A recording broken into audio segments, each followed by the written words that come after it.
Muy buenas tardes, Magandang Gapón. Tengo el gusto y el honor de presentar a la vicecónsul y tercera secretaria de la Embajada de Filipinas en México, Marisa R. Winkler, quien nos presentará la conferencia titulada Las relaciones diplomáticas Filipinas-México en celebración del 70 aniversario de estas mismas relaciones. Eh, la vicecónsul Marisa Winkler posee una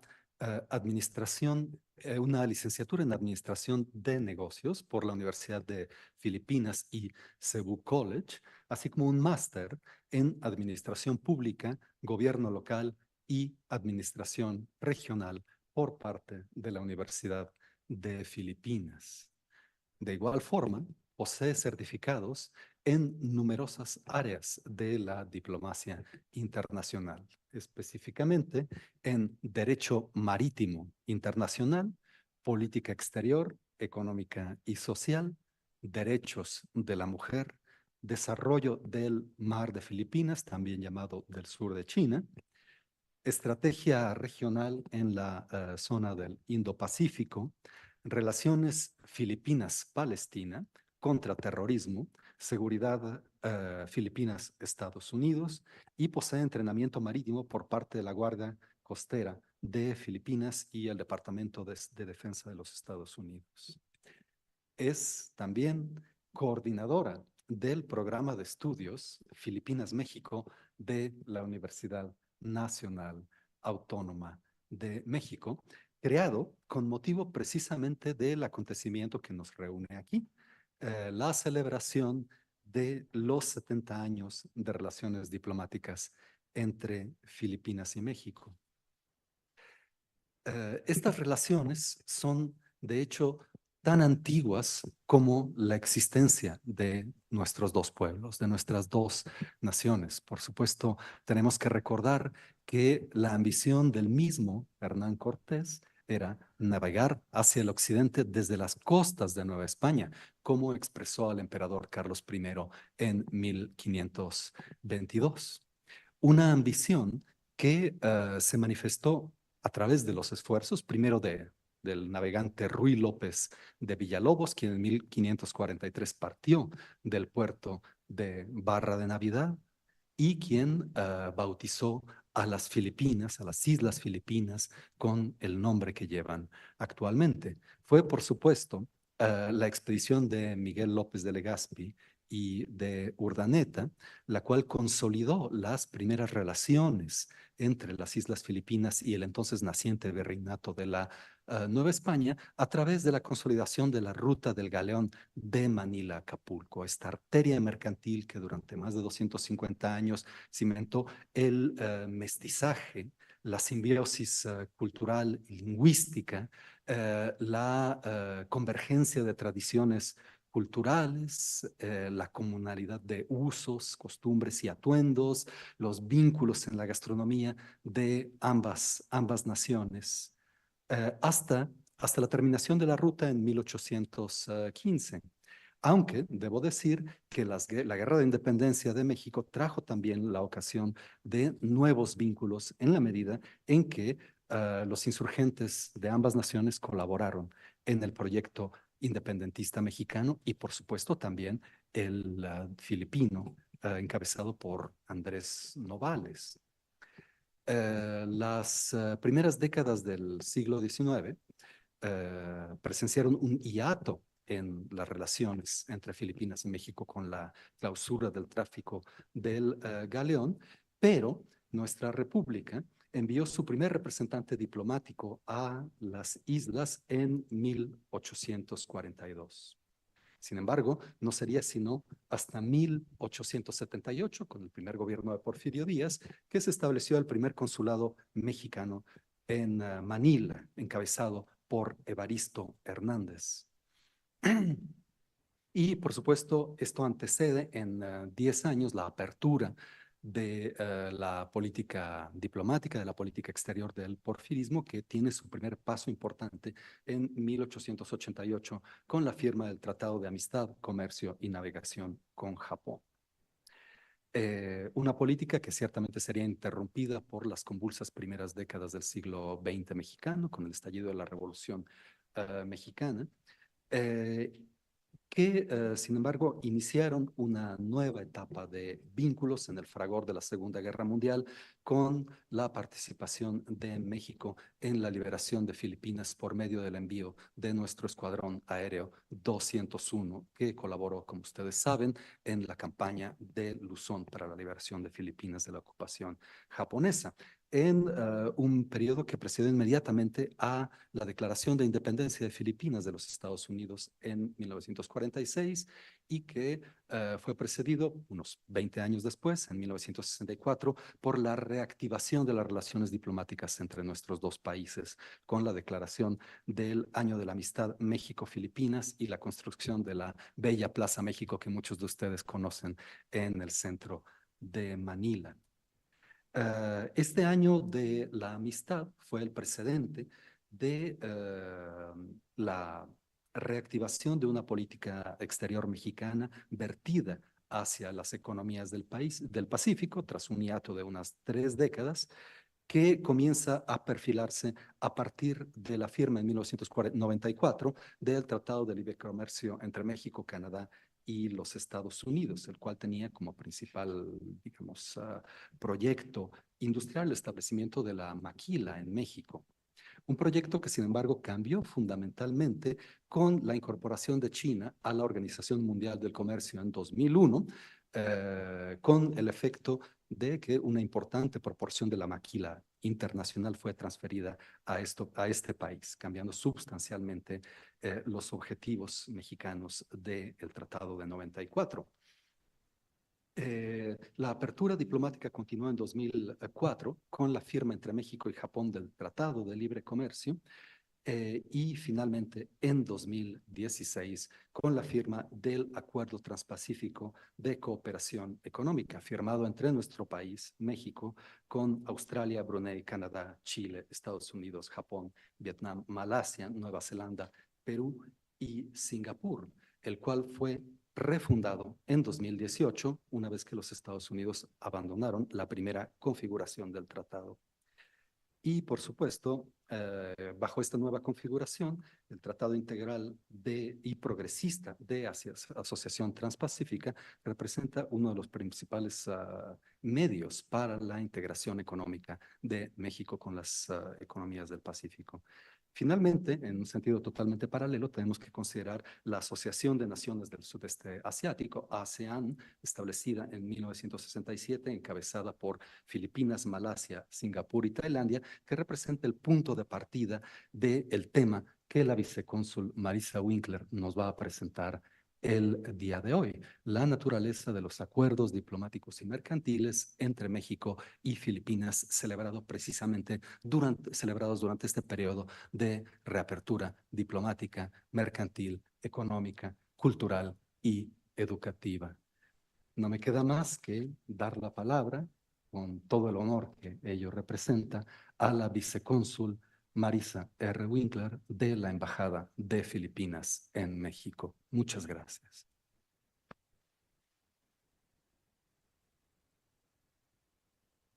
Muchas gracias, Dr. Iván. Buenas tardes a todos. Good afternoon, everyone. On behalf of the Philippine Embassy in Mexico and my ambassador, Her Excellency Lilibet R. de Apera, I wish to express my deepest appreciation to UNAM for giving us this opportunity to give you a lecture about my country, the Philippines, and its bilateral relations with Mexico. This is one of the activities under the 70th anniversary of Philippine-Mexico diplomatic relations, and also one of the activities under the Philippine-Mexico Studies Program in UNAM.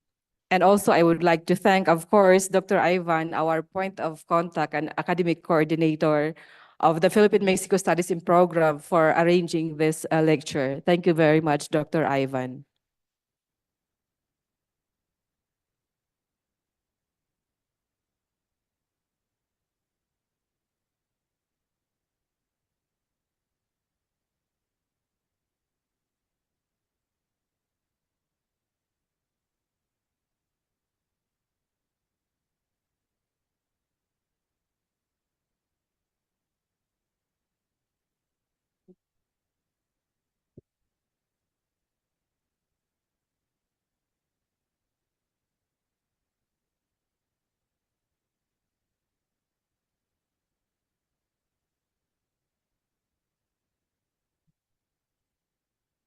Thank you.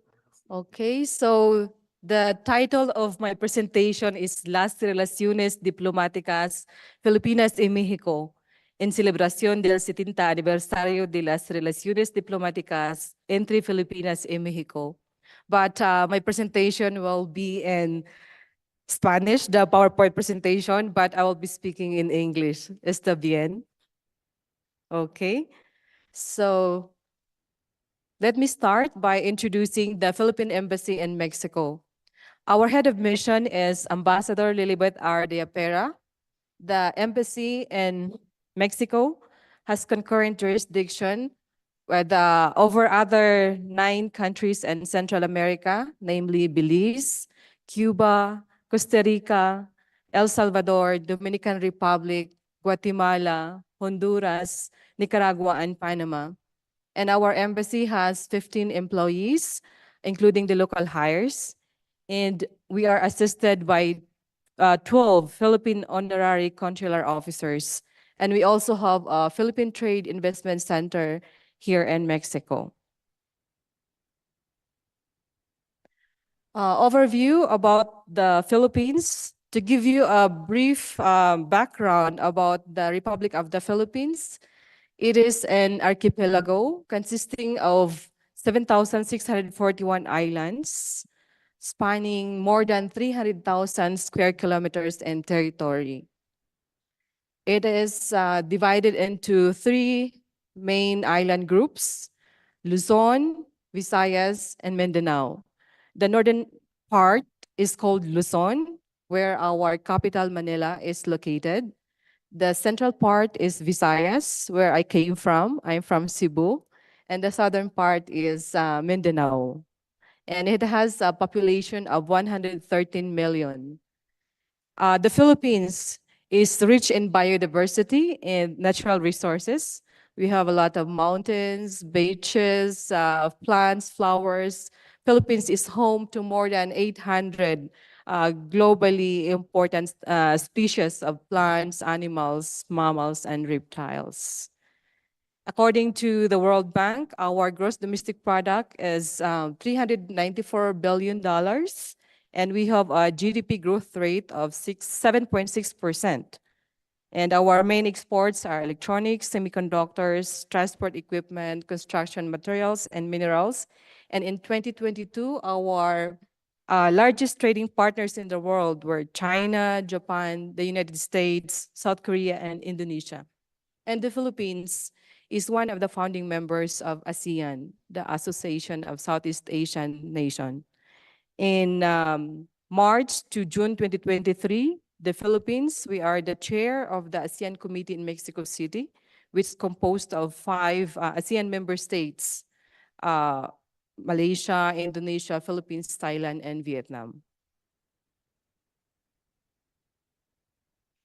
In terms of bilateral relations, Philippines and Mexico share deep cultural and historical ties forged even before the formal establishment of diplomatic relations. Under the Spanish occupation, the Philippines was under the administration of the Viceroyalty of New Spain, based in Mexico from 1565 until the independence of Mexico from Spain in 1821. It was also during this period that Manila-Acapulco galleon trade was flourishing, wherein products and cultural influences were exchanged during the first era of globalization. Because of this strong connection of the Philippines with Mexico, Philippines can be considered as the Latinos of Asia.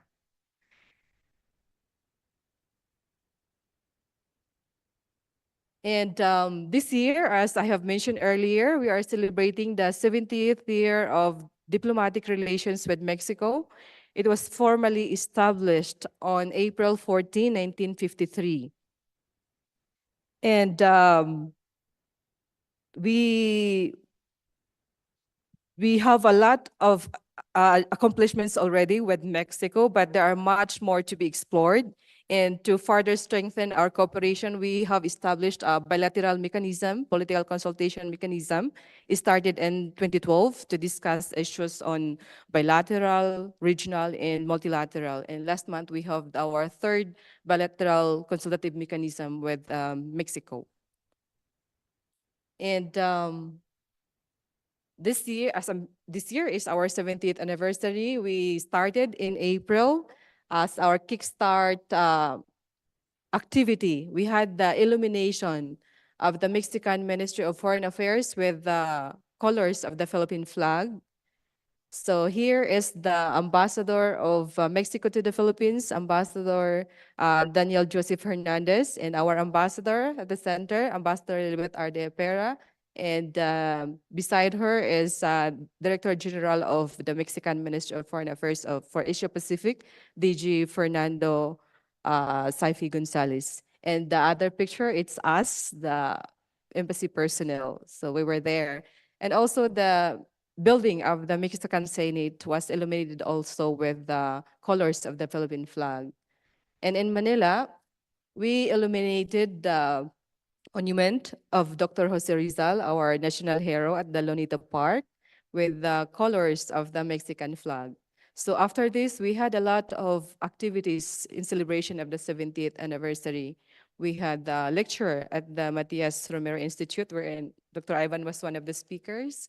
And we also have the virtual conference with the Mexican Ministry of Culture, wherein Dr. Honko was the moderator. And we had also the film festival in coordination with the Film Development Council of the Philippines and the Cineteca Nacional. And we have more activities. And this visit to schools to give a lecture about the Philippines is one of them.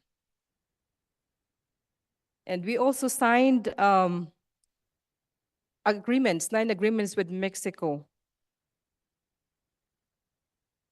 To name a few, we have the Cultural Agreement. It was signed in 1969. And the Agricultural Scientific Cooperation Agreement between the Department of Agriculture and the Secretariat of Agriculture and Hydraulic Resources. Basic Agreement on Technical and Scientific Cooperation, signed in 1997. An Agreement on Cooperation and on Fight Against Illegal Trade and Abuse of Narcotics, Psychotropic Substances, and Control of Chemical Precursors, signed in 1997.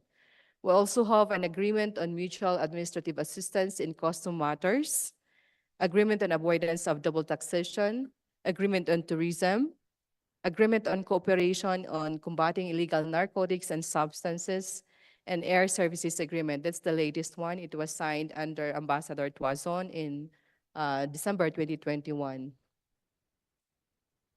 In terms of our economic relations, Mexico is the second largest trading partner of the Philippines in Latin America, next to Brazil. It is 23rd globally.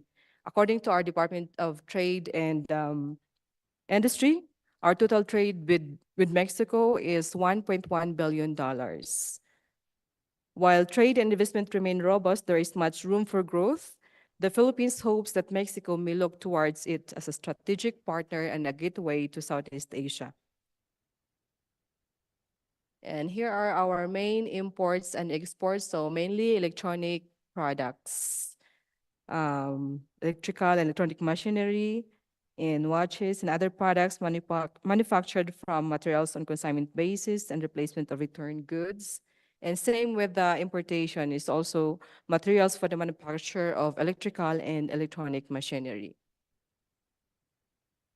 And I am pleased to note that there are Filipino companies in Mexico and vice versa. In Mexico, we have the International Container Terminal Services Incorporated, ICTSI, and Manzanillo, Colima, under Conticon Manzanillo. Recently, it received an ISO certification on carbon neutrality, the first not only in Mexico, but also in North America. And we also have another company in Jalisco. It's the Integrated Microelectronics Incorporated. It was established in Jalisco in 2011. And in the Philippines, we have the CEMEX, Cementos Mexicanos, with 1.2 billion investment since 1998. And we also have Qualphone Philippines. And our Imperator Incorporated, a global liquor company owned by a Filipino tycoon, Mr. Andrew Tan, purchased in 2016 major Mexican brandy brands such as the Presidente, Azteca de Oro, and Don Pedro. Because of this buyout, it expands the company's global market, particularly in Latin America, making it the largest brandy producer in the world. And I would like to discuss about for the students of UNAM and here students in Mexico about education opportunities in the Philippines. There are more than 2,000 universities and colleges in the Philippines, but I will only be discussing two, but of course there are many, our top schools. So here I will be discussing the University of the Philippines. It's like UNAM in the Philippines and the Ateneo University. But we also have the University of Santo Tomas, De La Salle University. We have good universities in Cebu, in my province, University of San Carlos, University of Cebu, UP is also there. So we have a lot of schools, but for this presentation, I will just be discussing the University of the Philippines and the Ateneo University. For the University of the Philippines, it offers scholarship program for foreign students with 3 slots for masteral and 5 slots for masteral and 3 slots for doctoral. And of course, the students must be admitted first to the university, and the availability of the scholarship will depend on the slots available per academic year. The scholarship opening usually happens in July and August. And for more information, please visit the website of University of the Philippines and their Facebook page. The Ateneo de Manila University, it has already partnerships with some universities in Mexico, such as the Ibero-Americana University and the Colegio de Mexico. Oh, no, sí. And for the multilateral partnership, as fellow members of the International Association of Jesuit Universities, with, of course, University of Ibero-Americana, Instituto Tecnológico y de Estudios Superiores de Occidente, and the Universidad Loyola del Pacific. And I will be discussing also the Philippine-Mexico Studies program in UNAM because Dr. Ivan and I are so proud of what we have accomplished this year. So far, I will just be mentioning the key accomplishments. So the Philippine-Mexico Studies program, it has its own website. It can be, please visit. It's at the programa-filipinas.unam.mx. So you will be able to see the activities of the program. And then we have the Red Filipiniana. It's the Filipiniana Network. It's the central hub for research, teaching, and interinstitutional cooperation under the Philippine-Mexico Studies program based in UNAM. It's composed of several scholars about Philippine-Mexico relations. And we also have the Filipiniana book collection at the Rafael Garcia Granados University Library of the Institute of Historical Research, UNAM. And we also had, it's finished, right? The course on Filipino language and culture and the graduate course of Filipino history. And of course, we have the La Historia Olvidada, Filipinas-Mexico 2023. This La Olvidada is La Historia Olvidada, Filipinas-Mexico 2023 is a virtual colloquium series on Philippine-Mexico relations. It is in coordination with the University of the Philippines, Diliman, the El Colegio de San Luis, and the Philippine-Mexico Studies program based in UNAM and the Philippine Embassy in Mexico. We already had 2 episodes. The first one was the overview on Philippine-Mexico relations by Dr. Paulina Machuca. And the third one was about the Philippine-Mexico relations during the Baroque era by Dr. Cuauhtémoc Villamor. And then the third one will be on December 19. I hope you can participate. It will be about the Southeast Asian cuisine in the coast of Guerrero. And we also had the International Day of the Galleon Symposium 2023, where more than 20 speakers from the Philippines, Peru, Spain, Mexico, and the US came here to talk about the Manila-Acapulco Galleon. It was, if you want to watch the videos, you can watch it at the YouTube channel of the UNAM-Históricas.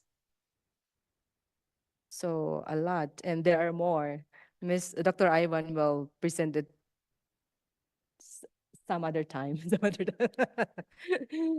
And then I also would like to talk about the Philippine tourism, because I want you to know more about the Philippines. So we have our UNESCO World Heritage Sites in the Philippines. One of these is the Miagao Church.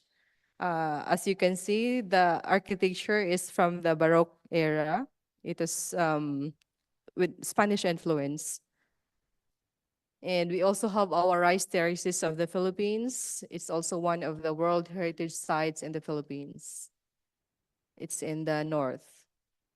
And we have the historic city of Vigan. Is that familiar? Looks like some of the pueblo in Mexico, no? So now it's very rare to see these places in the Philippines because we were under Spain for more than 300 years, but so many things happened after that. Some of the buildings were destroyed already. And we have the Puerto Princesa Subterranean River National Park. This is very beautiful. Later, I will show a video on this so that you can see more. It is 8 kilometers long. And of course, we are known for our beautiful beaches. We have Boracay, and we have Palawan, and we have more in Bohol, in Siquijor, and other parts of the Philippines. To really know more about the Philippines, let me show you this tourism video.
Let's wander Baguio's flourishing art scene. Right in the middle of the mountains sits a haven for local artists and craftsmen. Baguio is also home to national artist Benedicto Cabrera, widely hailed as a master of Philippine contemporary art. Here, the art is just as amazing as the view. Go on another cultural trip that will inspire you. Let's wander Bohol. Maybe you've seen chocolate hills like this. But not like this. Get up close to the hills with a thrilling ride. So tara! Go on more fun adventures in Bohol. Or start a new one in the next virtual tour. Let's wander Boracay's waters. What a view! There's lots to do, like soar up in the air. and get a bird's eye view of the sea. It's not for everyone, but it's definitely unforgettable. Enjoy waves of endless fun in Boracay. Find more unforgettable adventures in your next virtual tour. Let's wander Bukidnon. Welcome to Sincona Forest Reserve. This ASEAN Heritage Park is the only place in the country where Sincona trees are raised for malaria medicine. Ride along its peaceful and scenic trails. Or from the sky! Woohoo! Hope you're not afraid of heights. Soar into your most spectacular adventure, or have a new one in the next virtual tour. Let's wander Cebu, home of the famous lechon. Pigs are roasted for 3 to 7 hours, flavored with secret spices. Thanks, Kuya. Just don't forget the extra rice. After eating, go for a nice walk where blooms await you all year round. Wake your senses in awesome Cebu, or find your next adventure. Let's wander the islands of Coron, Palawan. Take a ride through the jagged limestone cliffs that date back to the Jurassic era. Look at that water! Hop around breathtaking island landscapes you'd only see on screensavers. Or visit the island towns that carry a wealth of local history. There isn't a corner of Coron that doesn't take your breath away. But hold your breath for your next virtual tour. Let's wander Davao. There's nothing like the smell of pine trees in the morning. And finding trails you can get lost in. Thanks, Kuya. Head on up to get a refreshing kind of high. Coming through! Nature meets adventure here in Davao. Go on another virtual trip today. Let's wander El Nido, Palawan. Known for its extraordinary natural splendor, coral reefs, and aquamarine waters. It is regularly ranked as one of the most beautiful beaches in the world. The kind of place where you'd want to live on the water. And you actually can. There's no paradise quite like El Nido in the whole world. Find another Philippine paradise in your next virtual tour. Let's wander the roads of Ilocos Norte. The picture-perfect place for a scenic drive where the mountains meet the sea.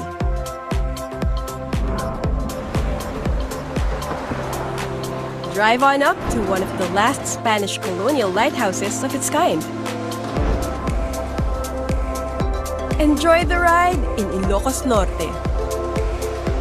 Or take another trip somewhere else. Let's wander the islands of Iloilo. Saltwater lagoons? Just hop on. Discover small islands that make you feel like a king. You can also go bar hopping. Where it's happy hour? Every hour. Find more hidden gems in Iloilo. Or go on another adventure. Let's wander the walled city of Manila. To enter, just pass under the eyes of St. James. You'll find a lot of plazas here. And converted structures. Stories in every corner.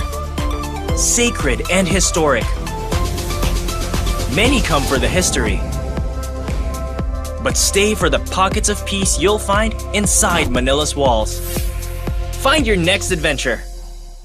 Let's wander Pampanga's culinary scene. Known as the country's culinary capital, Pampanga is a regular stopover for foodies, where culture and cuisine combine into the unique fusion of flavors of vibrant Kapampangan dishes. You can fill up on the colors alone. There's so much to sample, especially when you're in a foodie hotspot like Pampanga. Find more Filipino flavors in your next virtual tour. Let's wander the 100 islands of Pangasinan. 124 to be exact, each with their own hidden secrets to be explored. The islands are connected by the Lingayen Gulf, and bridges, and even zip lines that let you fly from one island to the next. Woohoo! There's hundreds of adventures to dive into when there's 100 islands to explore. And maybe even more to be had in your next virtual tour. Let's wander the Puerto Princesa Underground River. Safety first! This UNESCO World Heritage Site is famous for its limestone landscapes and stunning cave formations. No wonder it's part of the new 7 Wonders of Nature. Get lost in Palawan's breathtaking sights, or explore more in another virtual tour. Let's wander Tarlac and Bataan. In Capas, you'll find a 54-hectare memorial park, which used to be the site of a prison camp that incarcerated thousands. Today, it stands to honor the fallen. This marks the start of the 97-kilometer march that went on for 7 days. After the war, reparations were made, and this bell tower stands to symbolize the reconciliation between the two countries. At Mount Samat, you'll find the Shrine of Valor, the scene of the final stronghold, honoring the gallantry of Filipino and American soldiers. Walk the pages of history in historical Bataan and Tarlac, or go find another adventure.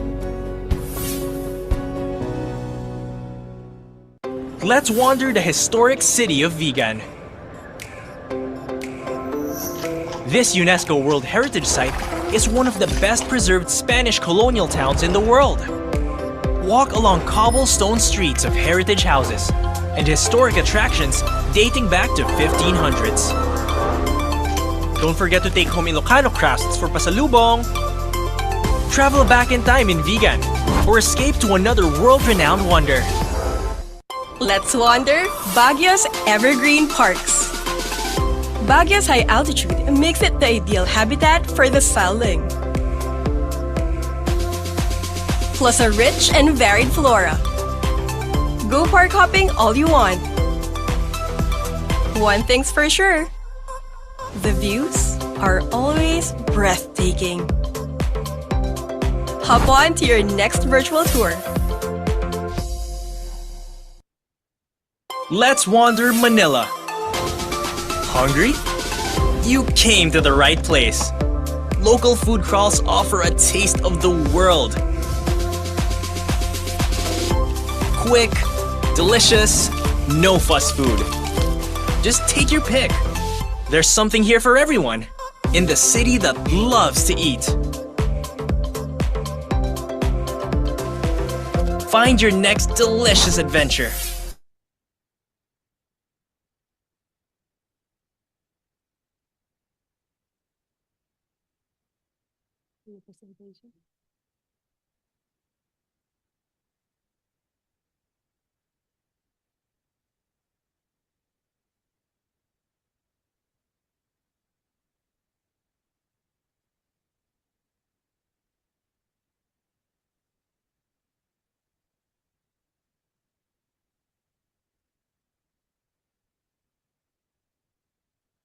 Okay, did you enjoy the video?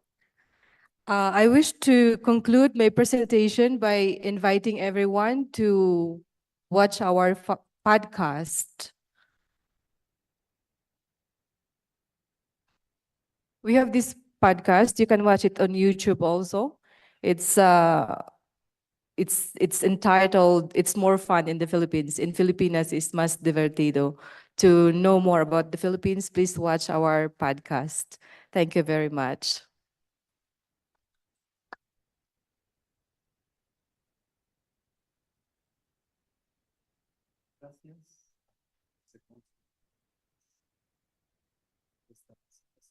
Quisiera tan solo mencionar, como indicó la vicecónsul, que el programa de estudios Filipinas-México tiene otras actividades programadas, además de las que ya he mencionado, otras actividades que se llevaron a cabo durante el año 2023, pero hay una que es una línea de actividad que es particularmente importante para los estudiantes de la UNAM, que es el programa de becas de titulación de licenciatura y el recientemente instaurado Premio de Tesis de Licenciatura José Rizal, ambos situados en la Facultad de Filosofía y Letras, la cual muy pronto expedirá la convocatoria para la inscripción a ambos programas. Por supuesto, esto está abierto a todos los estudiantes y a todos los profesores de la Facultad de Filosofía y Letras. Y es un programa que va a ser reproducido en otras facultades de la Universidad Nacional Autónoma de México a lo largo de 2024. La primera de ellas, la Facultad de Economía. Entonces esperamos realmente que el programa de estudios Filipinas-México pueda beneficiar al mayor número posible de estudiantes interesados en temas de las relaciones Filipinas-México, tanto en el proceso de titulación como en las etapas posteriores, una vez que la tesis ha sido terminada y entregada. De igual manera, vamos a continuar con el programa de compras de libros, de organización de eventos académicos, de difusión de la cultura a distintos niveles, entre otras formas, por medio de la producción de un documental cinematográfico a lo largo de 2024, secuela del documental galardonado Las Flotas de Indias, y muchas actividades más que podrán consultar en el sitio web del Programa de Estudios Filipinas-México de la UNAM, ya indicado por la Vicecónsul.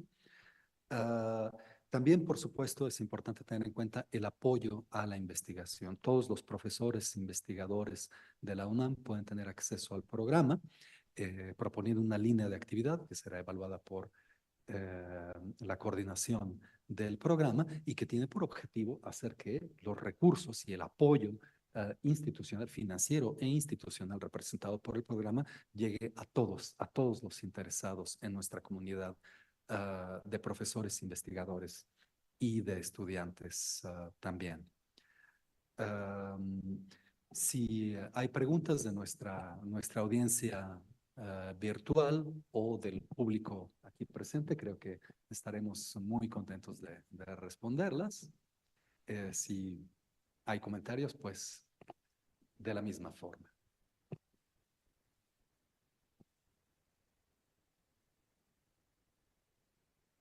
No sé si tenemos algún comentario virtual de la audiencia electrónica. ¿No? Dear Marisa, would you like to finish with some closing remarks, or shall we close the presentation? Okay. Thank you everyone for listening. I just want to invite you again to please continue following us on our La Historia Olvidada, because it will continue next year. And for this year, we do it once a month, but maybe next year, once every quarter. And we have excellent speakers. So please follow us to know more about the Philippine-Mexico relations. Muchas gracias.